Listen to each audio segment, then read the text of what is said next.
Hello book nerds, welcome to Bookshelf Bunny. I'm Kim and this is a review of The Christmas Tree Farm.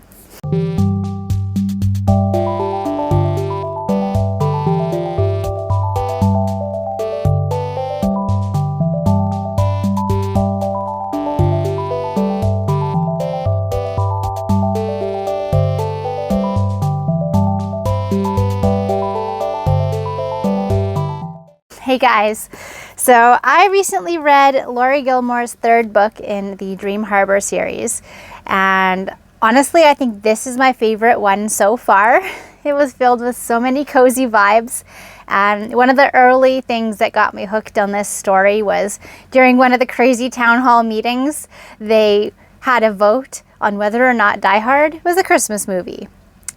Yeah, I was sold. I was invested in the plot right there. This one, I'll read you the synopsis. It's a small town, spicy, festive romance. Kira North hates Christmas, which is unfortunate since she just bought a Christmas tree farm in a town that's too cute for its own good. Bennett Ellis is on vacation in Dream Harbor trying to take a break from both his life and the constant desire to always fix things. But somehow, fate finds Ben trapped in a blanket of snow at Kira's farm, and despite her grinchiest first impressions, with the glow of fairy lights twinkling in the trees and the promise of a warming hot chocolate, maybe, just maybe, these two lost souls will have a Christmas they'll remember forever. It was cute. It was such a cute story. The characters themselves, they each had some pretty big flaws that they had to overcome in order to find each other. And this one has kind of a background story in it as well, just like the first two books. So the first book, of course, was the mysterious happenings of vandalism around the Pumpkin Spice Cafe. The second one was the clues scavenger hunt that Hazel kept finding in her bookshop. And the story within the story, the background story, in this one, the farm that Kira bought, there's rumors going around in the town that there's something buried in the property. That's kind of the story within the story. And that one, I liked it. I liked that little hidden plot line because it made a little more sense than the second books. I was not a fan of the second books, so I enjoyed that a lot. Overall, it was a cute story. It had all the Christmassy vibes. And I mean, check out this cover. It's cute.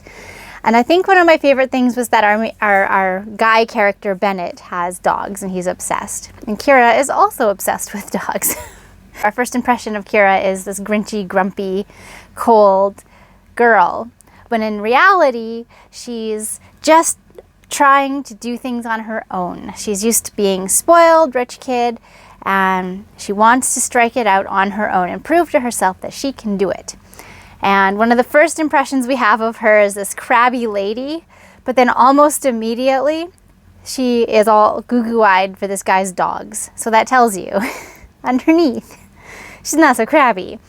So I felt like the characters in this one were fairly realistic. It was interesting to see them change and grow as they got to know each other.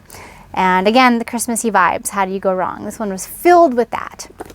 So I gave it a 4 out of 5, and I thoroughly enjoyed reading this one. If you're looking for a light, quick Christmas read, I would recommend The Christmas Tree Farm. And yeah, check it out. All right, book nerds. That's really all I got for you. I would love to hear from you in the comments. Have you guys been reading this series? If so, are you looking forward to the fourth book coming out in spring about the pancake restaurant? I am. I think it's going to be fun. And again, I'm pleasantly surprised by this whole series because it's not my usual cup of tea. But I really enjoy this small town and its cast of characters. They're really funny. And honestly, I think that's what keeps bringing me back to each of the stories. The setting. It's all about the setting. Okay. As an aside, I have to open my new toy right away and play with it. I have been on a Tamagotchi kick lately, and this is the newest addition to my collection. Yes. So I'm going to go do that. All right, book nerds, that's it for me. As always, happy reading.